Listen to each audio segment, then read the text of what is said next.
to the One to Another podcast.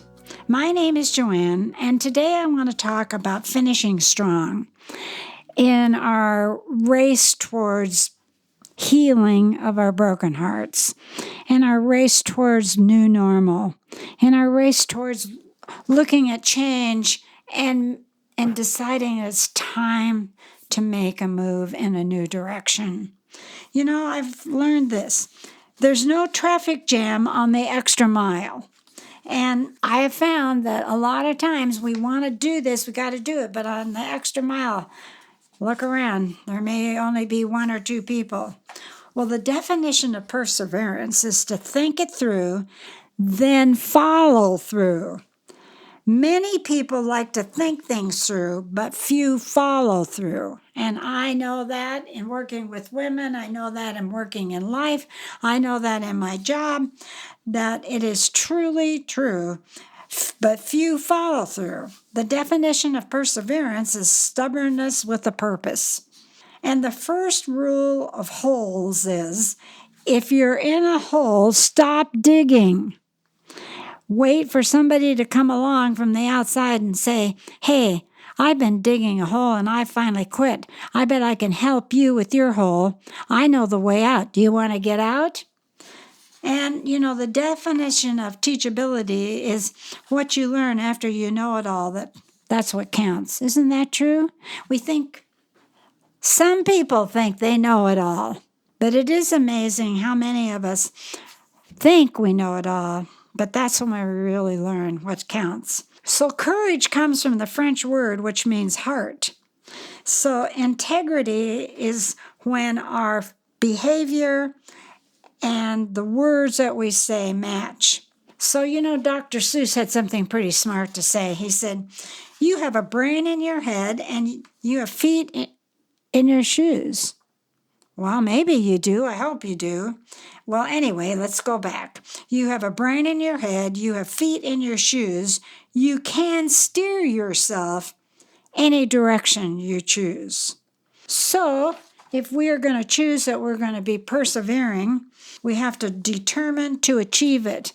If I'm going to clean out one closet, I'm going to do it until I get it cleaned out. Life is not a long race, but it's many short ones in succession. You know, I find that true in my work as a hospice chaplain. I may have a list of things that I need to do, people I need to see, but I found if I do the first thing and I get that done, then I can do the next and next. And I'm amazed that when my day's over, I may have seen 5 or 6 people. Maybe I've written a letter to someone, sent a card, actually taken a lunch break, and finished what I started because I started with one thing at a time. So each day has its own events and challenges. First of all, you got to get out of bed and you got to decide that you're going to run the race again. But the race is never the same as it was the day before because we've gone through challenges, we've gone through situations that aren't the same.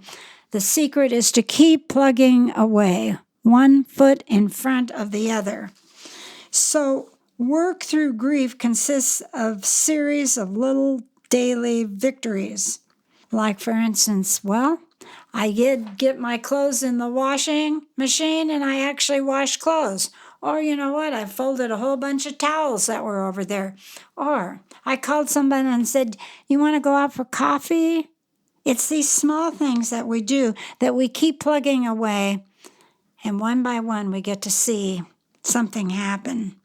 Working through grief consists of little series of daily victories. Many of life's failures are people who did not realize how close they were to new normal, moving through their grief when they have given up. It's the last step in the race that counts the most. That is true. So, if you are running the race and taking every step, the race will finally come to a place where you will get to the finish line. Perseverance draws sweetness out of adversity. Giving up when adversity threatens can make a person bitter.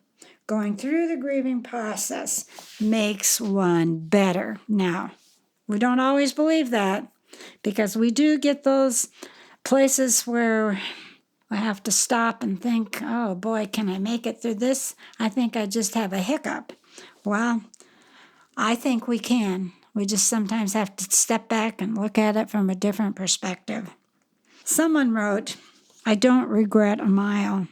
I dreamed many a dream that never came true. I've seen them vanish at dawn, but enough of my dreams have come true to make me keep dreaming on.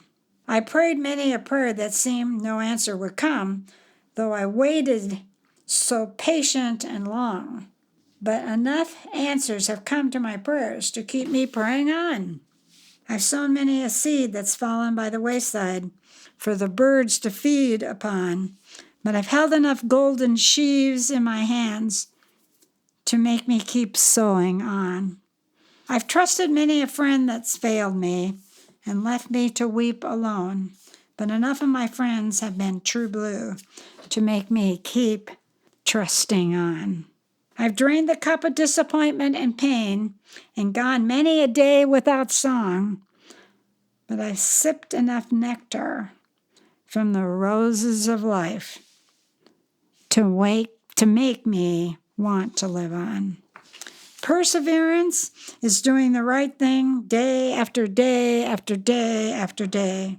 There are no shortcuts to anything worthwhile. Every day you work hard, treat others with respect, learn and grow, you invest in yourself. Healing becomes reality when we keep our commitments to them. It's not the critic who counts, not the man who points out how the strong man stumbled or where the doer of deeds could have done them better. The credit belongs to the man who's actually in the arena, whose face is marred by dust and sweat and blood, who strives valiantly, who errs and comes short again and again, because there's no effort without error and shortcomings, who does actually try to do the deed, who knows the great enthusiasm, the great devotion, and spends himself in a worthy cause, who at the worst, if fails, at least fails while daring greatly.